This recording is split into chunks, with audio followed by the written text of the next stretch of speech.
So today, the United States launched a trade war against Canada, their closest partner and ally, their closest friend. Canada seems to think we're in a trade war, and not only seems to think we're in a trade war, they're dramatically provoking the trade war with threats of retaliation. It's a drug war, not a trade war. So we'll be announcing the tariffs on Canada and Mexico for a number of reasons. Number one is the people that have poured into our country so horribly and so much. Number two are the drugs, fentanyl, and everything else that have come into the country. You announced tariffs on Canada and Mexico. You immediately got action from both of them on border security and drug interdiction. I did. A lot of action. Is that good enough? Expected. Is that good enough? No, it's not good enough. So more needed in 30 days. Something has to happen. It's not sustainable. Let me be crystal clear. There is absolutely no justification or need whatsoever for these tariffs today. Donald, even though you're a very smart guy, this is a very dumb thing to do. Earlier today, Trudeau also referred to the president as Donald and said that this was a stupid move on the president's part. What's your response to Prime Minister Trudeau on that? Right. Well, respectfully, this is not a trade war. It's a drug war. And with all of the intelligence that we've been gathering from our intelligence agencies and our investigative people at the FBI and elsewhere, the president is extraordinarily disappointed in the actions the Canadians and Mexicans have taken to fight the drug war.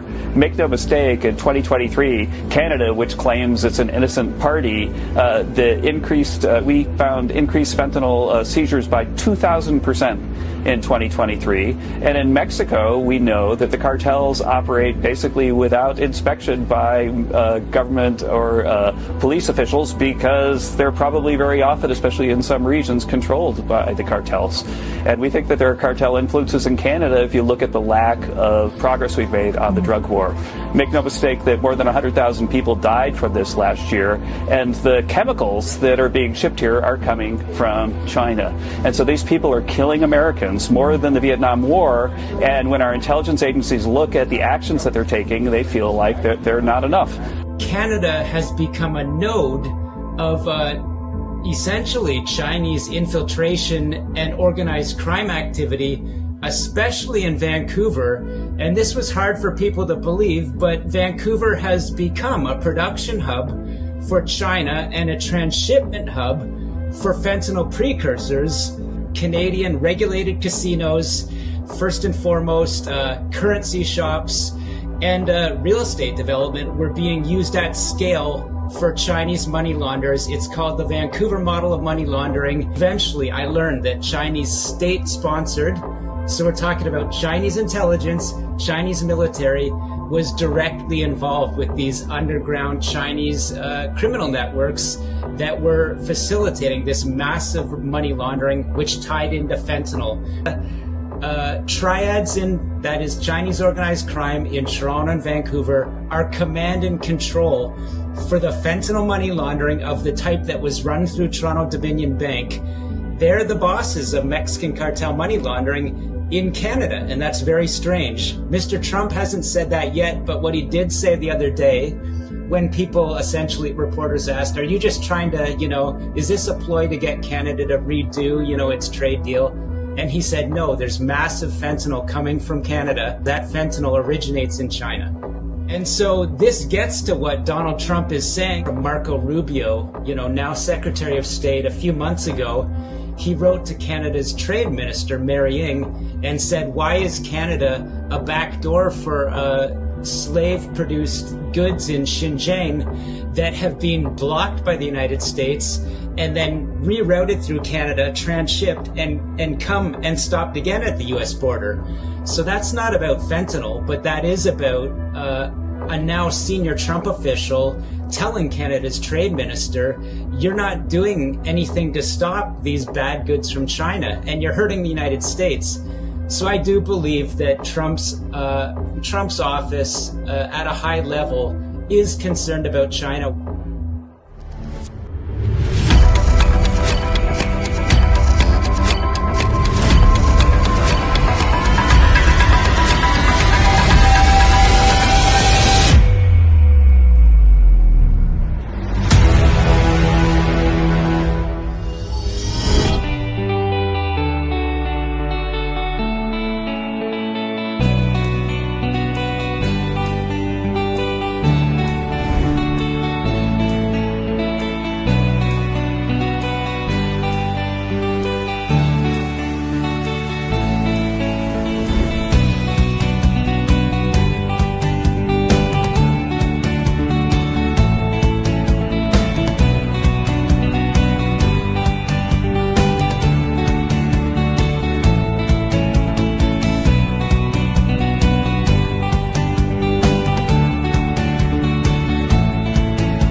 I'm Candice Malcolm, and this is the Candice Malcolm Show. Thank you so much for joining us. Happy Friday, everyone. I hope everyone is having a great day so far. We have a lot of news to get to. We're going to cover Justin Trudeau giving us a good final cry as his premiership in Canada, his time as Prime Minister, is finally coming to an end. We're going to talk about the latest twists and turns with the on-again, off-again tariffs coming from U.S. President Donald Trump. We have Sam Cooper on the line. He's going to join us to talk about the elements of the drug war. And we're going to talk about whether this is actually a trade war or perhaps it is a drug war, as many Trump officials are now saying. And then later in the show, I'm going to be joined by Colin Craig of Second Street to talk about how we can make Canada healthy again. Really looking forward to that discussion. I want to tell you about a couple of things happening here at Juno News. First of all, on Sunday evening, we are going to have a live broadcast to bring to you the Liberal leadership race results that is coming on Sunday. We don't know exactly what time yet. The Liberal Party has yet to give us that information, but I will be live alongside Cian Bexty, and we have a number of special guests. So I hope you will join us for that. It will be on YouTube, X, and on our own website, junonews.com. For those of you who enjoy the show and appreciate what we do at Juno News, please consider sharing this video. If you're on X, give us a retweet, give us a like. If you're watching on YouTube, please hit that like button, subscribe to the channel so you don't miss any of our content. Really helps us out. And consider heading on over to junonews.com and buying a subscription.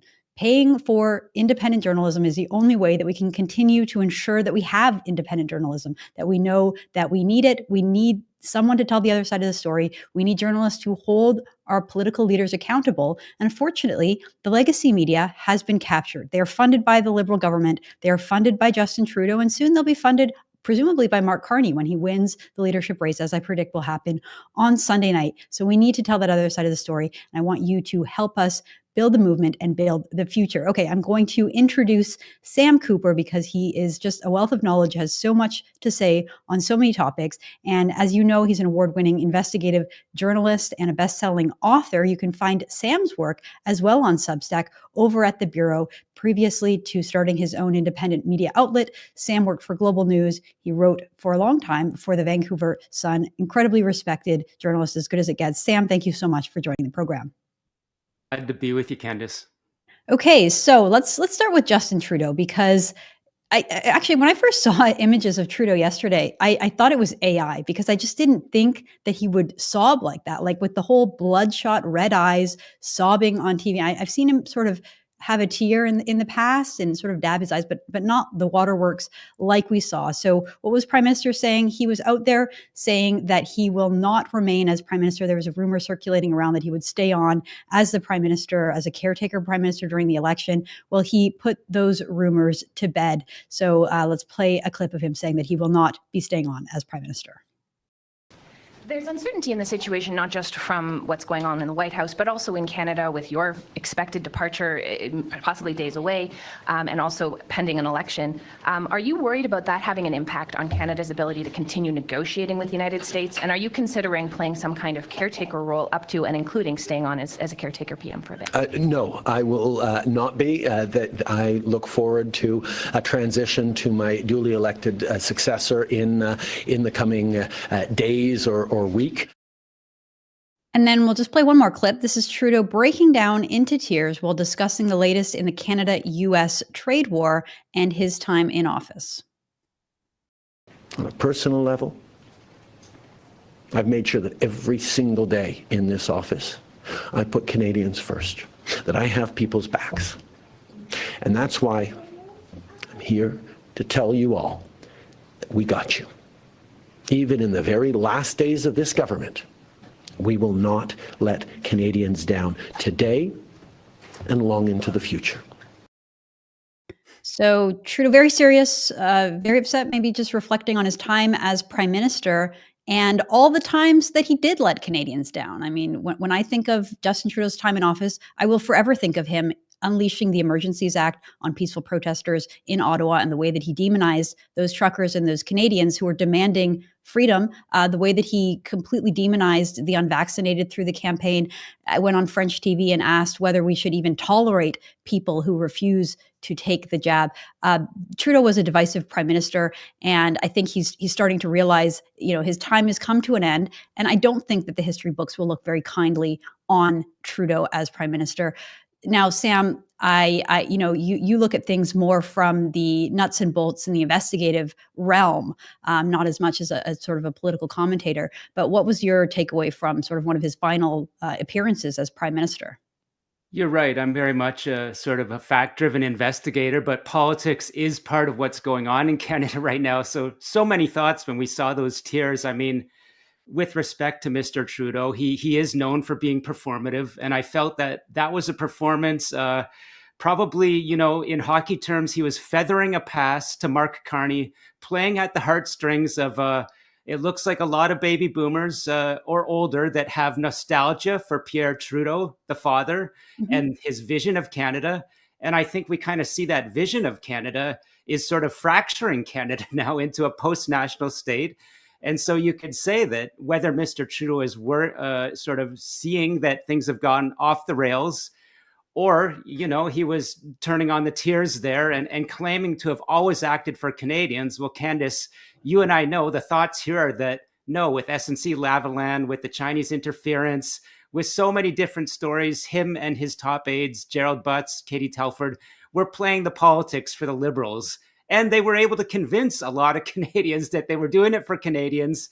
But I could go on and on, but I think that kind of vision that he's got the backs of Canadians, it has fallen apart when you look at where we are right now. Well, even this very situation that we find ourselves in, right? Like Trudeau announced his intention to resign on January 6th. He could have just called an election. If he was really looking out for what was in the best interest of Canadians, we would have already had an election and Canadians could have determined who the next prime minister would have been. He didn't. He stepped aside, or he stayed on as prime minister, but said that he would step aside, called a Liberal leadership race, prorogued Parliament to avoid any kind of accountability. That was all for him. That was for the Liberal Party, and so that his party could regain themselves, could recollect and come back and try again in the election. And the frustrating thing is it seems to kind of work, because in that period, we've seen the Liberals gain in the polls. So none of that was Canada first. That was all Liberal Party first. And I want to pull this into a comment that Donald Trump made. So we showed on the program yesterday that Trump put out a Truth Social, kind of connecting some dots and saying he just realized that this is all for partisan purposes, that Trudeau is doing this. Now, Trump says it was to so that he could run again as prime minister, he could remain as prime minister. That part is not correct, because Trudeau is gone. But there is an element of truth. So he put out another Truth Social yesterday reiterating this. He says that, believe it or not, despite the terrible job he's done for Canada, I think that Justin Trudeau is using the tariff problem, which he has largely caused, in order to run again for prime minister. So much fun to watch. So the part that he gets wrong is that Trudeau is not running again for prime minister, but the essence of the tweet is true, because it is for the purpose of the Liberal Party. Again, just to reiterate, it's about saving the Liberal Party and trying to ensure that his crew and his posse and his people remain in power in Canada. And I'll just throw to one more clip, Sam, before I get your comment, which is CBC was out there, of course, defending Justin Trudeau and saying that Trump's comments are wrong. Here is none other than Rosemary Barton doing what she does best, which is defending Justin Trudeau. For the president to, frankly, say those things about Justin Trudeau staying in power, that is obviously an attempt to needle Canadians, to needle the prime minister at a time when that kind of response is not very welcome here. And it is particularly not welcome at a time when it is true that the prime minister is leaving and we are moving into a different political climate. What do you make of it all, Sam?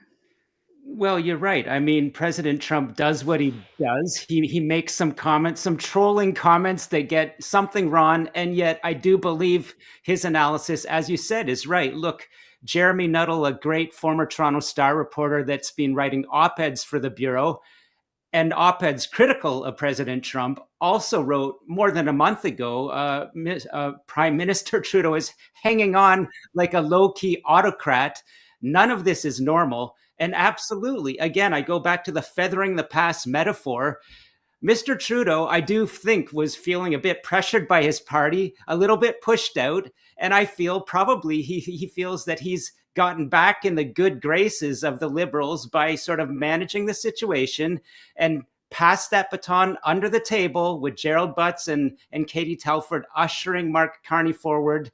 Some have called it a Carney coronation, and I think that's fair. And I do believe that an honest analyst would look at the way Mr. Trudeau and the party have acted and said, yes, they've managed this crisis that Canada finds itself in quite well for the survival and thriving of the Liberal Party.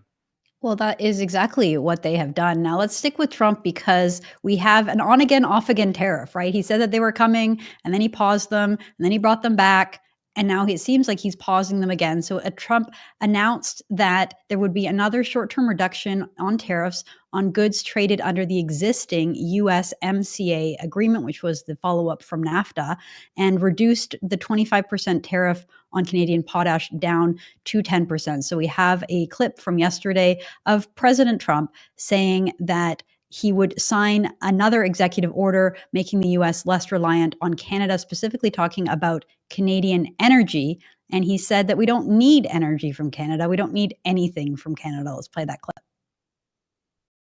I'll be signing an executive order freeing up our forests so that we're allowed to take down trees and make a lot of money and then reharvest trees. We don't need trees from Canada. We don't need cars from Canada. We don't need energy from Canada. We don't need anything from Canada. And so in response to all of that, we have Canadian Finance Minister Dominic LeBlanc announcing on X yesterday that Canada will delay its second round of retaliatory tariffs as well until April 2nd. So Canada will not proceed with the second wave of tariffs on the second round of goods, but believe that they would still have the original tariffs on the $30 billion of goods that they announced earlier this week. Likewise, Doug Ford, Premier of Ontario, said that Ontario will not walk back retaliatory measures despite the 1-month tariff exemption on many Canadian goods. So here is a clip of Mr. Ford saying that Ontario will still move forward with specifically the 25% export tax on electricity sent to Michigan, New York, and Minnesota, and he blames Donald Trump for the trade war. Any change in your attitude now that the president in the last 20 minutes said that USMCA compliant products coming in from Canada would be exempt until April 2nd from the tariffs? Well, first of all, Liz, thank you for having me on. I start off every interview with saying Canadians love Americans. I love Americans. Spent 20 years of my life. But in saying that, no, we're going to put a 25% tariff on electricity coming from Ontario to Michigan, New York, and Minnesota. And isn't this a shame? It's an absolute mess.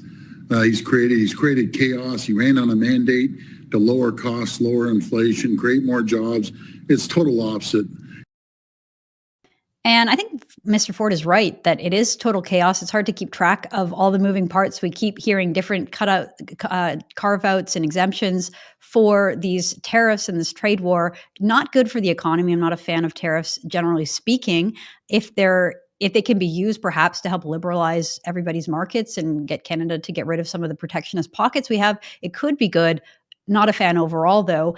And I want to bring it in back to this idea of are we fighting a trade war or are we fighting a drug war? And you saw off the top several clips of Trump advisors in Trump administration telling us that it's not really about trade. It's more still about drugs and Trump's initial concerns, which were that fentanyl is being made in Canada, being produced, being exported, and that our border is just simply not secure. I want to play this clip of Mr. Kevin Hassett, who is a U.S. director of the National Economic Council. He was on Fox News, and he made it clear that he believes that this is a drug war, not a trade war. Let's play that clip.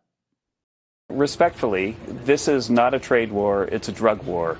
And with all of the intelligence that we've been gathering from our intelligence agencies and our investigative people at the FBI and elsewhere, the president is extraordinarily disappointed in the actions the Canadians and Mexicans have taken to fight the drug war. Now, just one more point, Sam. I noticed on X that you responded to that video I just played, and you wrote this. You said, I honestly don't know if it's a drug war or a trade war. What I do know is the average Canadian has absolutely no idea how penetrated our banks, housing, and institutions are by organized crime, but the U.S. military and police and intelligence know and are deeply concerned. So what is it that American officials know that most Canadians don't? Well, Candice, while I crafted quickly that post on X, I was working on a exclusive story for the Bureau that really I dug into my Canadian and American sources who say that, first of all, this is my opinion. I was being honest. I don't know if it's a drug or trade war, but I know it's both because organized crime, that is Chinese organized crime in Canada, is working with Mexican cartels in extremely complex ways to move fentanyl around the world, but to move it into America. And they're using a mixture of different legal commodities with illegal commodities. So the fentanyl precursors from China, we all know where they're coming from. They're being sent into Vancouver and Mexico, which have weak or accepting structures. And they're being produced in Canada and Mexico, and they're crossing all kinds of borders. So when people point to 40 kilograms at the northern border and call that a small amount from Canada, my reporting, which is consistent with U.S. intelligence, shows that Chinese criminals in Vancouver and Toronto are working with Mexican criminals to cross fentanyl across the Mexican border into California. And it gets very complex, but if your viewers take away anything, this is the point. A congressional bipartisan panel in December released a report saying the Chinese Communist Party is incentivizing fentanyl trafficking around the world. The US government knows this, and they are preparing to take a number of measures to stop that trade into North America, which they believe China wants to kill North Americans. That includes Canadians. And so the complexity here is Donald Trump is acting for Americans, and yet perhaps he's mixing in some trade benefits to the United States. And that's what's confusing a lot of people. But there's no question that Canada is a big part of the fentanyl problem. Well, I wanted to pull in another post that you made on X. We like to do a segment on the Candice Malcolm Show called Fake News Friday. It is Friday, so I thought I would point this out. So you wrote that people want to understand why Canada is deemed part of the fentanyl supply chain, but they're relying on the politicized Globe and Mail or CBC reporting that consists of Google searches and seizure data that really explain nothing of the complexity of global trade-based money laundering. And then you wrote, stay tuned. I think that was a preview to the piece that you were just talking about. And I want to go back to our friend at the CBC, Rosemary Barton, who is part of that clip that I played earlier. There's a little bit more to it. So I want to play the longer bit where she says that President Trump is completely misrepresenting what is happening and that they're making false claims about the border and that basically Justin Trudeau has made enough progress and that she's satisfied. Let's play that clip. The other challenge here, as well as the mixed messages around what is going on and what they actually want, is frankly the complete misrepresentation and false claims about what Canada is doing at the border. There is no doubt that progress has been made over the past month, and there are clear data points that they can look at to see that. So is it a complete misrepresentation and false claims to say that Canada is not doing what it needs to do to crack down on this international drug trade? I hadn't seen that clip, and I don't get into ad hominem at all, but Ms. Barton should stick to her lane of talking to, political aides, political sources.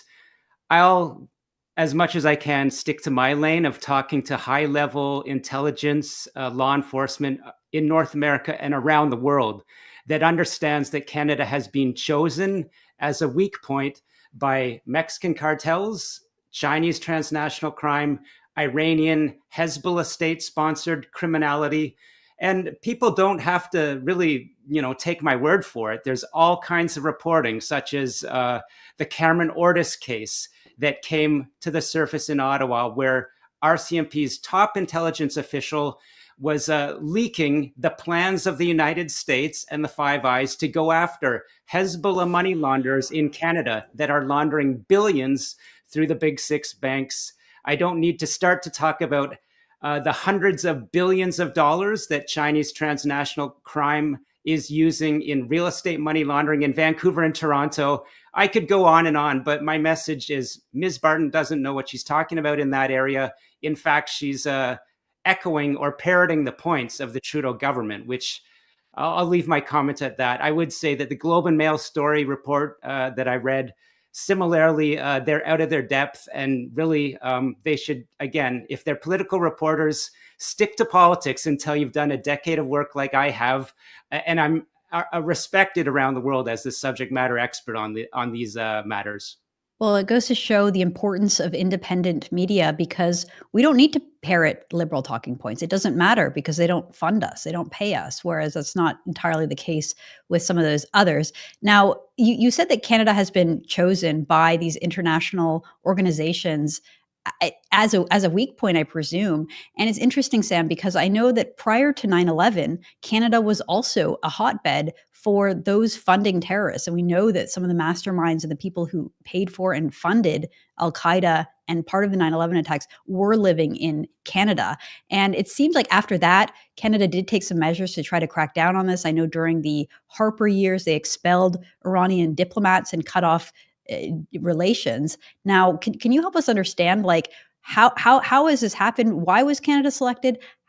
What were the laws that they manipulated or the loopholes that they found that allowed them to infiltrate and set up these organizations and structures? Why wasn't it stopped by the Trudeau government? And why wasn't it stopped, or at least these red flags and alarm bells raised by American counterparts at any other point over the last 10 or 20 years that this was happening to stop it? Like, why is it just happening now? Well, I'll try to stick to about 3 points here. So one, in my book, Willful Blindness, I track back to Hong Kong in the 1990s and some Canadian immigration and police officials that discovered a massive infiltration of our immigration system, where the highest levels of organized crime in China and Hong Kong were able to allegedly corrupt Canadian immigration officials, were able to technically breach Canada's border vetting systems. And so you had incredibly wealthy criminals from China, in fact, working with the Chinese Communist Party, setting up in Vancouver and Toronto, buying tremendous amounts of real estate. And that leads to a lot of the infiltration that we see now in the fentanyl trade war or drug war, whatever you want to call it. So we have these triads that are using Canadian real estate, banks. They're into technology, they're into farmland, they're into everything. We see these super labs tucked up in rural areas, should be in Ontario as well as British Columbia. This doesn't happen by accident. So the real key here that my story the other day pointed to, the headline was, the fentanyl crisis is a trade-based money laundering crisis. And your question was, why have these organized crime groups been able to set up in Canada? Essentially, my police sources say for decades, they have known our Charter of Rights, which is a great document for protecting the rights of Canadians. That Sometimes. Is, not always, maybe in the case of some people that went to Ottawa during the pandemic. But this was meant to protect the Canadians from overreach. What has happened, the unintended consequences is essentially it's impossible for the RCMP to do complex investigations on cartels and Chinese triads, even to get wiretaps when our American partners tell us, you have the Sinaloa cartel operating in Vancouver, can we do a tap? No, the Charter of Right blocks it. So essentially, my sources are saying you can spend $1 billion for a couple of choppers and hundreds of police on the borders. That's really just theater. If you can't prosecute serious organized crime, and we can't in Canada, the problem will continue, and the U.S. government knows it. Well, it's interesting because when you look at the problem on the Americans' southern border with Mexico, it really is that there are large hordes of people crossing in illegally. I mean, it's slowed down considerably, thank goodness, under President Trump. But in the past, you see these huge caravans of people just walking in, and you see footage, and it's unbelievable. So you understand on the southern border, what they do need is more patrols and more surveillance. But the Canadian problem is different. It's distinct. It's unique. And as we have heard, a lot of these drugs come from China. They come into the Vancouver ports. I believe last time you were on the show, you talked about this. They come in through the ports, they cross in the borders, and there's just not the same level of inspection happening at the borders and at the ports. And that's part of the reason why that's allowed. So I guess my next question is, what should Canada be doing to start cracking down on this and show that we are taking this seriously? We don't want this happening in our country anymore.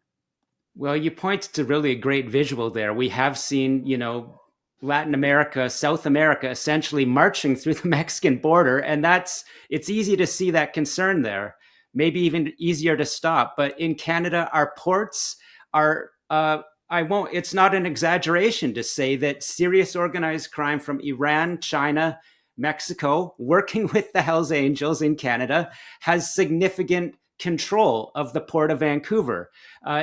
I'm told by sources in British Columbia and Ontario that Indian diaspora, even maybe more slanted towards the Sikh community, has effective control of trucking industries in Canada.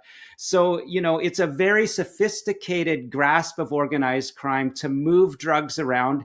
And the banks, perhaps even a greater tool, combined with real estate in Vancouver and Toronto. I'll give you one stunning data point from this story that I posted yesterday. A non-police official, but someone with great insight into mortgage regulation, estimated over $1 trillion in this sort of underground banking and money laundering through Toronto real estate in the past 12 years. And so again, my sources in the United States and Canada, we're talking high-level police and intelligence, say this is what the US government is really concerned with. That is, in a sophisticated way, Canada's supposed G7 economy is being used by the most dangerous and sophisticated organized crime in the world. And I think that calls back to the official. I believe his name was Kevin Hassett, seemed to be a very measured and intelligent person, saying that our US intelligence has deep concerns about Canada. And I think those are the concerns, that our banks, housing, and I hate to say it, our political class may be infiltrated by organized crime. Well, not maybe. I mean, we know that there are the government themselves said when they launched this foreign interference report and probe into Parliament that there were parliamentarians, there were elected officials in Canada that are operating with influence from foreign governments. Now, of course, the report that came out didn't offer much else other than that, and it sort of leaves us perplexed. I noticed in the story that you put up about the trade-based money laundering and the fentanyl crisis with these Chinese, Mexican, and Canadian crime rings, that you included a famous picture of Justin Trudeau at a Vancouver dinner with all of those Chinese guys. They're all in there. So, when you say that this is connected to the top, and that even the Prime Minister of Canada may be rubbing elbows with some of the people who are involved in this nefarious activity, I mean, that's so concerning to so many Canadians. Like, it's hard to even wrap your head around that optic. What do you think is happening, and how is it this case that we have a Canadian Prime Minister who is rubbing elbows with the bad guys? It's incredibly concerning and hard to believe, and I think that maybe that's my problem. I have been perhaps a voice in the wilderness saying, look, we don't need to point to specific figures in that picture, but I detail in my book that I could point to one person and say, major New Zealand money laundering conviction or fine. Another person I know from BC Lottery Corporation money laundering surveillance photos. Another one I know that my source from the recent story says connected to 900 million in wire transfers from Hong Kong that were followed by FinTrack and the RCMP. And that is why my source said, it's not just myself as an investigative open source reporter that can make these connections. The US government, the RCMP, I believe probably others have seen those same fundraising meetings with Mr. Trudeau surrounded by known organized crime or Chinese intelligent suspects None of them are convicted. They're suspects.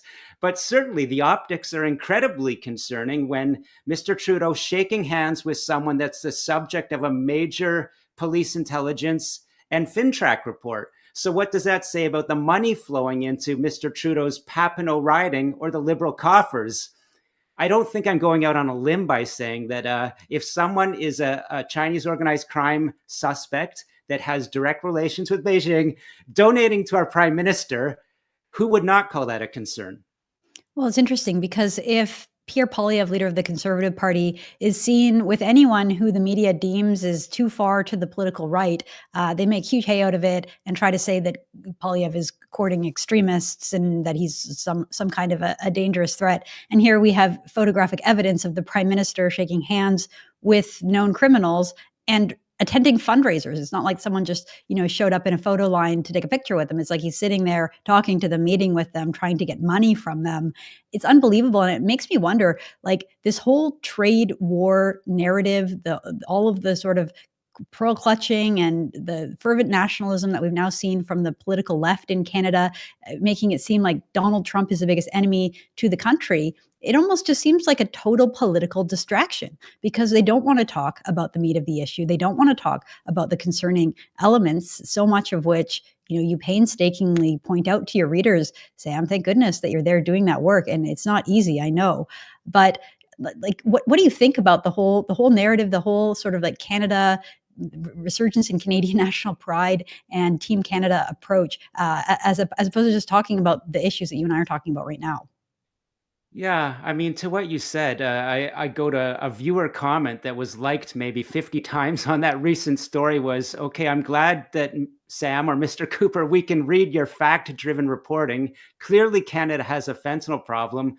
By the same token, President Trump is using a sledgehammer.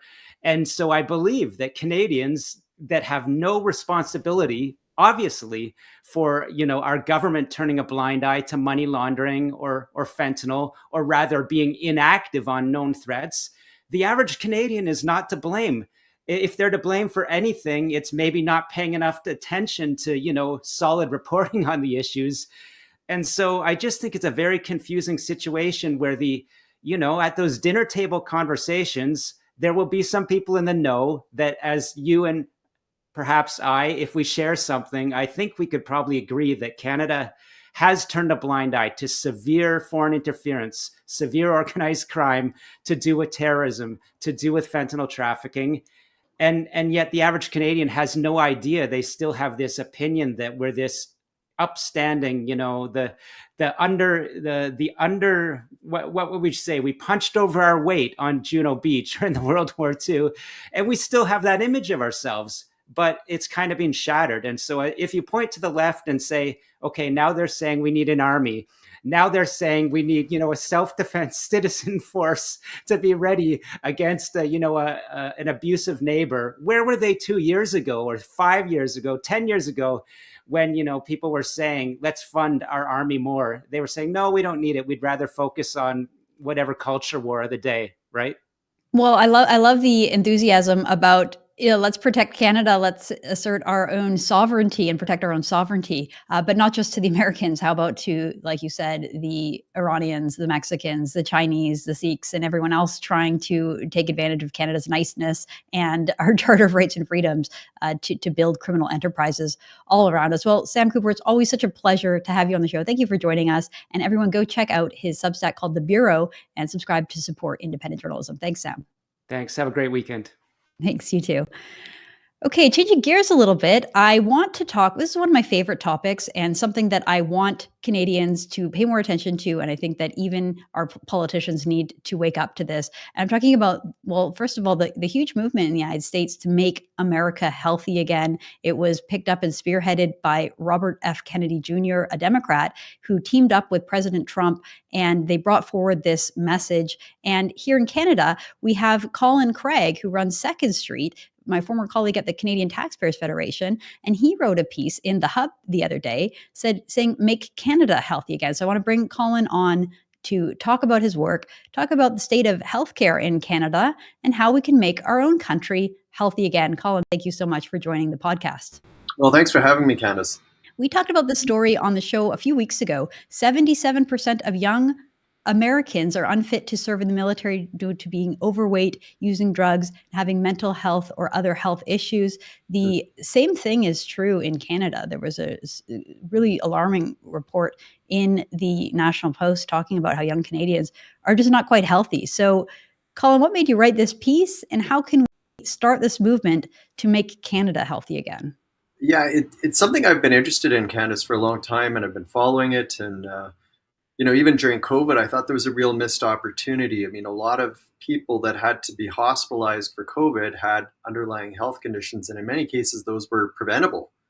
You had governments saying, stay indoors, stay indoors, stay indoors, when in fact, what we often needed was more vitamin D from the sun, getting out, going for a walk, being in shape, the types of things that could improve your immune system so that it could help fight off COVID. And I don't want to go down the COVID path too much, but I thought, when are we going to talk as a nation about sort of the benefits of seeing a healthier Canadian population and how that would have an improvement on the healthcare sector? So, without a doubt, I mean, you and I have talked about it before. I've talked with your colleagues. We've had columns published with your organization talking about how to fix the healthcare system.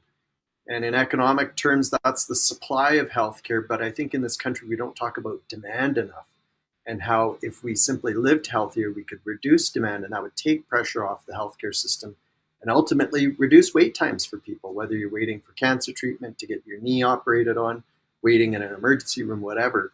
We could take a lot of the pressure off the healthcare system.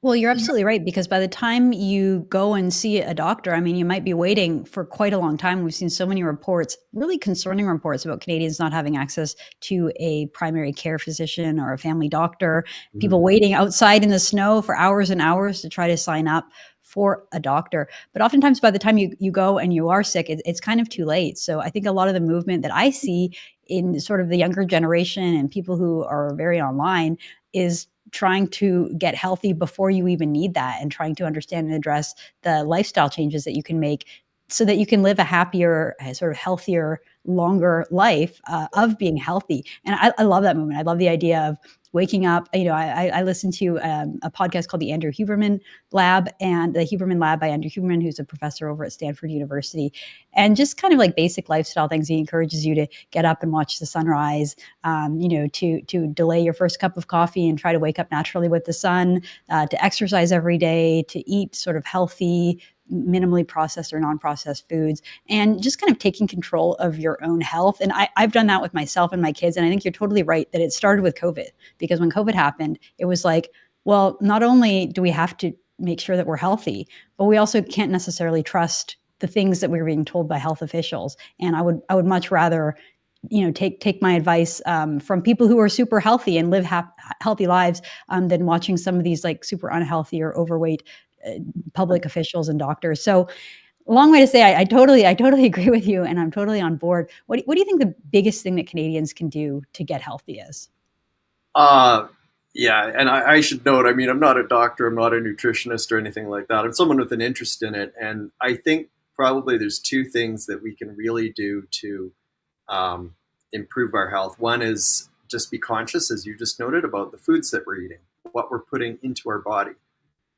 Peter Attia, he's a Canadian, actually, a doctor who's provided a lot of advice to Hollywood celebrities and others, people that are interested not just in living longer, but having a longer quality style of life, right? So you're not living to 100 sitting in a senior's home, but you're active, you're mobile, you've got more muscle strength, whatever. So he's really done a lot of time and energy studying that. And in terms of diet, he said, the number one thing you can do is to stop drinking sugary drinks. And you look at some of them and the amount of sugar that's in those things. Personally, I don't touch them. I have many ways that I could improve my diet. I'm not perfect, but that I think is one thing that we would all be wise to cut back on, or certainly consider eliminating. That's on the diet side. The other thing is the exercise side. And it's something even as simple as just exercising every day, going for a walk. And Peter Attia talks about, it's not just getting steps in or going for a walk, but you want to push it a bit to the point where you get into the zone 2 level where, he describes it as being, it's challenging to talk. So if you're going with a friend, you probably don't want to be talking the whole 30 minutes because it's a little bit hard for you. Get up to that level and try and do that. So, I mean, those are a couple things that I've read that I think are important. But, more than anything, when I stand back and look at the big picture, as I said, if we all lived healthier, or a good portion of Canadians lived healthier, we could take a huge amount of demand off of the healthcare system. The Canadian Diabetes Association notes that about 90% of the diabetes cases are type 2. That's generally the type that you're going to get because of lifestyle decisions. The Canadian Heart and Stroke Association notes that about 80% of premature heart and stroke or heart disease cases could be prevented. The Canadian Cancer Society notes that about 4 in 10 cases of cancer could be prevented through lifestyle changes and environmental changes, those types of things. So I'm not saying that everyone is somehow going to become healthy just by changing their lifestyles. Unfortunately, some of us have genetic health problems that cannot be avoided. And there's freak accidents that happen too and so forth, and people can end up with serious health problems. But there is a lot of pressure on our healthcare system that is due to lifestyle decisions that we're making. So if we can find a way to get governments to carefully kind of nudge people in the right direction, while walking that line where governments aren't intruding in our lives. We don't want that. You don't want the government knocking on your door, Candice, at 6 a.m. saying, it's time to go for a run. No one wants that. But if there's, ways that we can kind of nudge people towards healthier living, we could take pressure off the healthcare system. And that's kind of what I talk about in the column too, is just sort of how do you walk that line, or what are some ideas? Yeah, I agree that you don't want government to force people into activities. And this isn't necessarily like a politically driven movement. But then when you look at what's happening in the US under the Trump administration, specifically with RFK or RFK Jr., is that he's into looking at some of the sort of, I don't know if it's unintended consequences or if it's real corruption, but the idea of we don't always really know what's in our food. We don't know how much of our food supply is poisoned with chemicals, or the pesticides that are used on food and how that gets into the food supply and the impact that might have on ourselves and on our bodies. And so there definitely is a political element to all of this. I'm, as a mom, so paranoid about what my children get, and they know at this point when they go to a birthday party, I get to look through the goodie bag at the end because most of the stuff I'm throwing out. And I'm actually really happy with my children because they understand that anything that has artificial dyes in it, mommy's going to say no. And now they get that. And then they themselves won't even ask for it, and they'll throw it out proactively. So you can tell your children, they get it. I don't want them eating artificial dyes, partially just because I don't know. I've seen enough studies and read enough to know that there's, it's not quite black and white whether this stuff is healthy. And, thankfully Canada does a better job, I think, than the US in banning some of these dangerous chemicals in our food. But I think that people are really waking up, especially the younger generation. There's a number of really powerful sort of health influencers who have medical backgrounds, who understand the chemistry of it all, and they're the ones ringing the alarm bell. And I think that there's a lot of room for that in Canada, and it's a bit of a missing element. Now, I know I brought you on because I want to talk about some of your studies that you've done over at Second Street. You had one report saying that 15,474 Canadians died while waiting for healthcare last year. Just so tragic. Another one saying that Canada could easily grow our health sector by $21 billion. So I'll let you, you could choose which one of those three topics you want to talk about there, Colin. Sure. Yeah. So in terms of the waiting list deaths, just to be clear, that's a wide array of cases, everything from someone dying while waiting for cataract surgery to, on the other side, something that, you potentially could die from, not getting cardiac surgery, heart surgery in time. So, sometimes when we put this data out, people kind of go, oh, these are just cardiac or cataract cases or people waiting for hips and knees or whatever. You're not going to die from that. To which we always say, well, wait a second here. Do you want to spend the final year or two of your life with cloudy vision, or stuck in your apartment with chronic pain because you're waiting for your hip operation? It's no way to treat people in their final years of their lives. So we certainly wouldn't dismiss those. They're very troubling. And in some cases, you could imagine how someone, if they're they've changed their lifestyle, related to what we were just talking about. If you're stuck with chronic pain in your apartment, you're not moving around, you're not getting exercise, and maybe that does contribute to a premature death, maybe a heart attack or whatever. So the numbers are very troubling. There's certainly cases of the latter, as I mentioned, people dying while waiting for heart procedures, cancer treatment, and so forth.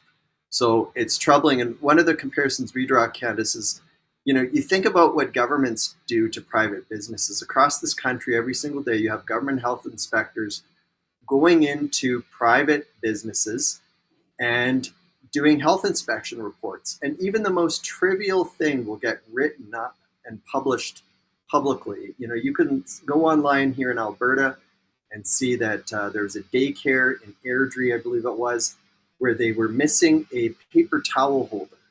So they got written up, it's posted online for a few years. What happens when someone dies on a waiting list and the government's healthcare system doesn't provide treatment in time? Does anyone write that up? And the answer, of course, is no. Governments do not hold themselves to this high standard that they expect everyone else to meet. So we think it's important to have more transparency in that area, draw attention to what's going on. So ideally, governments can understand more about the weaknesses in their systems and enact reform to improve it. Well, I mean, it's so interesting. And I want to circle back because this piece you wrote about how Canada could easily grow its health sector by $21 billion. Now, everybody knows, and this is maybe another outgrowth of COVID, that Canada's healthcare is good at certain moments. Like if you have a child that is very sick and they get rushed to the front of the line, there's amazing doctors and nurses and healthcare practitioners that will take care of them. And Canada's like second to none when it comes to dealing with sort of that acute emergency care. It's kind of the other side, right? The chronic things or the non-emergency things that we just don't seem to have access. Like go into an emergency room in Toronto and you'll be horrified. You feel like you're in a homeless shelter or some kind of a refugee camp. And so, we know that we need more money into the healthcare system. The problem is that our governments are broke, right? Like we're so overspent, so stretched. And so this idea is we know we need more money. The question is like, where are we getting it from? So why don't you walk us through your proposal here? Yeah, so I think there's a few things to consider. And one of which is that we have a system that is one of the highest spending in the world. There's a lot of money in the system. And as you mentioned, there's a lot of good people that work in the system. They're doctors, they're nurses, they got into it because they want to help patients, they do their best. The problem is the structure of the system itself is broken. And I think a great piece of evidence of this, Candice, is, we can't as Canadians look at any province and go, wow, they're really hitting it out of the park with their healthcare system. It's an A+ model. There's very little wait times. Everyone's satisfied. We don't have a system like that. It doesn't matter if it's conservative, liberal, NDP. I mean, you can generally find dysfunction in the health systems that those governments are running. So the problem is the structure. All provinces generally have the same structure. And one of the structural problems that we have in this country is that we basically ban private comprehensive health insurance. And we make it extremely difficult if people want to pay for healthcare outside of the public system. And so when we look at universal healthcare systems that perform better than Canada, countries like Sweden, France, Norway, Australia, there's lots of universal healthcare systems that do better than us. They all give patients a choice. Use the public system, or you can pay privately or use private comprehensive health insurance, whereas we ban the latter. And the results speak for themselves. It puts more pressure on the public system because everyone has to use it. Or you have to fly to another province or another country to pay for care. So all that to say, the report that you had just mentioned, we asked the question to Canadians, well, what if you could purchase private health insurance instead of depending on the public system? And we put in front of them some different rates as to what it would cost depending on their age and gender and so forth. And we calculated that Canadians were willing to spend over $21 billion a year on insurance. So that would take a lot of pressure off of the public healthcare system, create lots of opportunities for healthcare workers. It would help us grow our system so that ultimately we have more healthcare in this country. and it makes access to healthcare easier than just simply having people languishing on waiting lists. Well, I know, like so many people, if you're in an emergency, this happened to my husband a few weeks ago. He cut his thumb at work. He was downtown Toronto and he had to just be taken to the nearest hospital. He needed a few stitches and it was just unbelievable. Like he waited almost 12 hours just to see a doctor. And the concern was that he had hit an artery or something. I said, you should just get in a car and drive to New York because you would have gotten stitches a lot faster if you just driven to Buffalo. Honestly, it's wild. And so in those situations, just having another option is so needed. Interesting. I want to point to a recent poll that was done by Abacus polling about politics. And it shows that, so this is Abacus polling. We're talking about what are the major issues facing Canadians. And one of them is healthcare, one of the top issues. You can see it's the third row down. Mm-hmm. And they ask, who do you trust more to handle this? 30% say Conservatives, 26% say Liberals. So I think that maybe Conservatives have a window and an opportunity to push the needle on this topic and say to Canadians, there is another option. There is a way, as you said, other countries that have universal healthcare, right? Universal healthcare just means everyone has access to a public system. It doesn't mean that the public system is a monopoly and that you cannot have an alternative. And I hope that that is one area that Pierre Poilievre and the Conservatives will push on. Well, Colin Craig, thank you so much for joining the show. It's always a pleasure to have you. And everyone go check out Colin's work over at Second Street. Thanks a lot, Candice. Always appreciate the chat. Okay. All right. Thank you so much. That's all we have time for today, folks. Thank you so much for tuning in. I'm Candice Malcolm. This is the Candice Malcolm Show. We'll be back again on Sunday. I hope you'll join us for a Sunday evening broadcast to announce the new unelected Prime Minister of Canada. Thank you so much and God bless.